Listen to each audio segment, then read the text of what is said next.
Well, Ann Coulter, the best-selling author. Hey, if you're one of the few people who hasn't gotten the book, In Trump We Trust, it's a big New York Times bestseller for weeks, but it's the best book on Trump, and you should go to AnnCoulter.com. You can get the book there. Sign up for her column. Actually, you'll be the first to get it when it comes out. AnnCoulter.com, and, of course, follow her on Twitter. Ann Coulter, how you doing? Fine, thanks. How are you, Mark Simone? Very good. Hey, so this bomber... it'd be interesting to see, normally a terrible tragedy like this, we have a president who says, let's not rush to conclusions about if it's a terrorist or it's above it. It could be from anywhere. So we didn't have to go through that this time. Yes, that was good. I'm not sure losers was the appropriate name. Oh, I like that, though. No, you shouldn't call them monsters or terrorists, because to some people that's kind of glamorous. But just to call them what they are, just losers. And probably. I'm afraid we're going to have to disagree on that. This sounds like a cute little name he'd come up with for Jeb ! But in any event, I was never really wild about this obsession on the right of calling, it radical Islamic terror. I mean, I guess it was fun to point out that Hillary would rather walk through hot coals than use those words. But okay, so say they say it. That isn't the issue. We want action, not words here. And I really wish Trump had already spent his 4 months in office pushing his campaign promises. The one campaign promise he's kept so far, and kind of a weak-kneed version of it, is the, quote, Muslim ban. In his immigration policy paper, the most magnificent document since the Magna Carta, he said we need a total immigration moratorium for a while. We need to get our books in order. Which we've done before in this country. We totally have. We did it for 20 years. Starting, I think it was in 1924, it was the most prosperous period in American history. Suddenly the working class had jobs and we weren't dumping low-wage workers on the country. The whole country became wealthy. It was fabulous. Hey, but at that time... was a Trump promise. So why not just do that? Why do we have to do the travel ban on certain Islamic countries? You'd have none of these problems if you went back to the immigration policy paper. But putting that aside, let's call it, the travel ban from certain terrorist-producing Muslim countries. He's looking a little prophetic on this right now. Give him time. I'd much rather be defending him on that. I'd rather be defending him on deporting anchor babies, something that has never been declared lawful, anchor babies, that is, by any court or any legislature. I'd rather be defending him on building the wall. And also, I would note to you that the one brief period of peace we had from the mainstream media's insane, hysterical conspiracy theorizing on Russia was during the hysteria over the travel ban, when they all had to rush to the airports and start weeping about how they want more Muslims to come. Well, that's a good point. I didn't think of that. Yeah, you want to distract them, keep your promises.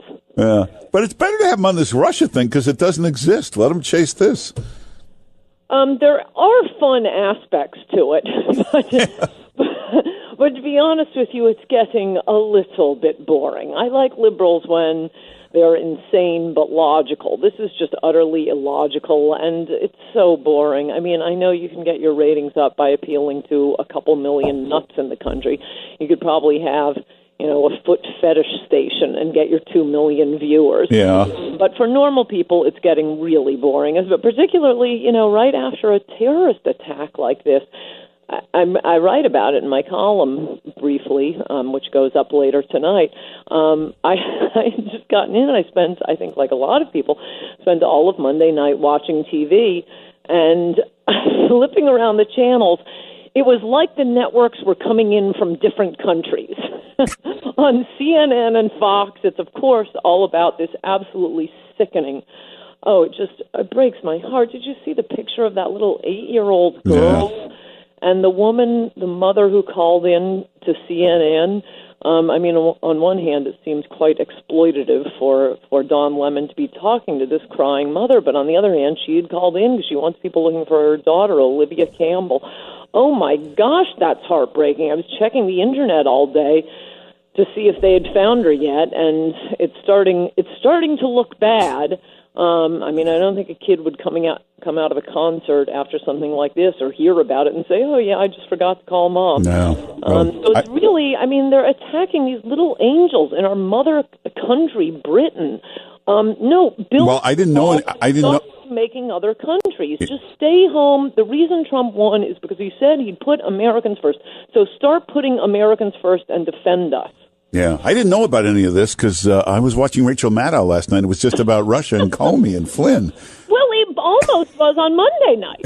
I mean, the main... Well, Monday she covered it, but Tuesday was all Flynn Comey. The main news thrust, even on Monday night, was on Russia with occasional updates on, this little incident that happened in Manchester, England. Yeah, they really got off that fast, but these politicians, I just tweeted out, and I don't want this to be taken the wrong way. I don't want anyone to die. I wish there were no terrorist attacks.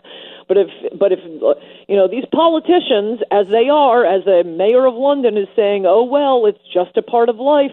If this is our new normal now, I would really prefer for politicians to be the ones to get it rather than these innocent 8-year-old girls.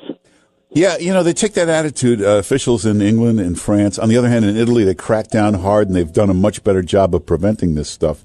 And for English officials to say it's part of life, I mean, it's absolutely ridiculous. We now know that this guy was part of a network. They'd had multiple warnings about this guy, even from his own family, and didn't take him off the streets. So they can't continue with this attitude in England, and I don't know why their citizens accept it.